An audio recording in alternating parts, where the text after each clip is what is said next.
একদিন রাসূল সাল্লাল্লাহু আলাইহি ওয়াসাল্লাম সেজদায় পড়ে কাঁদতে লাগলেন। কাঁদতে কাঁদতে চোখের পানি ভাসিয়ে ফেললেন। এরপর আল্লাহ তাআলা তা দেখতে পেয়ে জিবরাইল আলাইহিস সালামকে বললেন, তুমি তোমার নবীর কাছে গিয়ে জিজ্ঞেস করো তিনি কাঁদছেন কেন এবং বলো তিনি যা চাইবেন তা পাবেন। তখন জিবরাইল আলাইহিস সালাম নবী করিম সাল্লাল্লাহু আলাইহি ওয়াসাল্লামের কাছে গিয়ে বললেন, হে নবী, আপনি কাঁদছেন কেন? আপনি বলুন, আপনি যা চাইবেন আপনি তা পাবেন। তখন রাসূল সাল্লাল্লাহু আলাইহি ওয়াসাল্লাম কাঁদতে কাঁদতে বললেন, আমি আমার পরিবারের জন্য কাঁদছি না, আমি আমার সন্তানের জন্য কাঁদছি না, আমি আমার মায়ের জন্য কাঁদছি না, বাবার জন্য কাঁদছি না, আমি কাঁদছি আমার উম্মতকে জাহান্নামের পথ থেকে, জাহান্নাম থেকে মুক্তি দেওয়ার জন্য। আমি কাঁদছি আমার উম্মতকে জাহান্নাম থেকে বাঁচানোর জন্য। আল্লাহু আকবার। দেখেছেন আপনার নবী আপনার জন্য এত কষ্ট করেছেন, আপনাকে জাহান্নাম থেকে বাঁচানোর জন্য এত কষ্ট করেছেন, কেঁদেছেন। সেই নবীকেই আপনি অপমান করছেন। সেই নবীর প্রতি আপনার কোনো ভালোবাসা নেই। আপনার ভালোবাসা বড় বড় খেলোয়াড়দের প্রতি, আপনার ভালোবাসা বড় বড় নায়ক নায়িকাদের প্রতি, আপনার ভালোবাসা আপনার প্রিয় মানুষের প্রতি, আপনার ভালোবাসা আপনার বন্ধুর জন্য, আপনার ভালোবাসা আপনার বান্ধবীর প্রতি।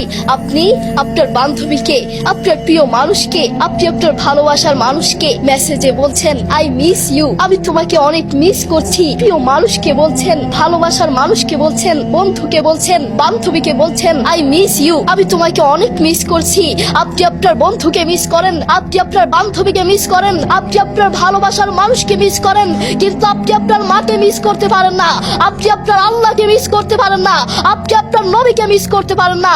মনে রাখবেন আপনি মানুষ হতে পারেন না, ঠিক কিনা?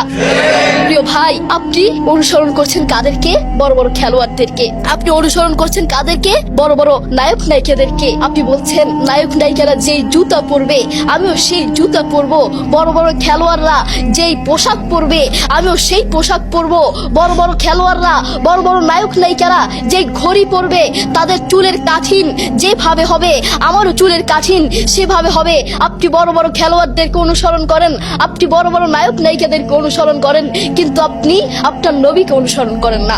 আপনার মধ্যে নবীর কোনো আদর্শ নাই। বর্তমান কিছু নামধারী মুসলমানদের চরিত্র হয়েছে ভ্যারাইটিস স্টোরের মতো। ভ্যারাইটিস স্টোর মানে যেই দোকানে আলু, ডাল, পেঁয়াজ এবং বিভিন্ন আইটেম পাওয়া যায়, এমনি ভাবে মুসলমানের চরিত্রের মধ্যে খ্রিস্টানের চরিত্র পাওয়া যায়, মুসলমানের চরিত্রের মধ্যে অমুসলিমের চরিত্র পাওয়া যায়, মুসলমানের চরিত্রের মধ্যে ইহুদি, নাসারা, খ্রিস্টানের চরিত্র পাওয়া যায়। আর আমি তো বলতে চাই, মুসলমানের চরিত্রের মধ্যে কেন খ্রিস্টানের চরিত্র থাকবে, অমুসলিমের চরিত্র থাকবে, নাস্তিকের চরিত্র থাকবে? আরে মুসলমানের চরিত্রের সাথে নবী করিম সাল্লাল্লাহু আলাইহি ওয়াসাল্লামের চরিত্রের সাথে মিল থাকবে, মুসলমানের চরিত্রের সাথে সাহাবীদের চরিত্রের সাথে মিল থাকবে, মুসলমানের চরিত্রের সাথে তাবেঈনের চরিত্রের সাথে মিল থাকবে, ঠিক কিনা? প্রিয় ভাই, আপনি প্রতি সেকেন্ডে, প্রতি মিনিটে, প্রতিটা ক্ষেত্রে আপনি নবীর হাদিসগুলোকে আপনি বর্জন করছেন। তার প্রমাণ, আপনাকে পানি খাওয়ার জন্য, কোনো কিছু খাওয়ার জন্য প্রথমে বলতে হয় বিসমিল্লাহ, কিন্তু আপনি বিসমিল্লাহ বলছেন না। কোনো খাওয়ার শুরুতে, চা বা পানি খাওয়ার শুরুতে বিসমিল্লাহ বলতে হয়, কিন্তু আপনি বিসমিল্লাহ বলছেন না।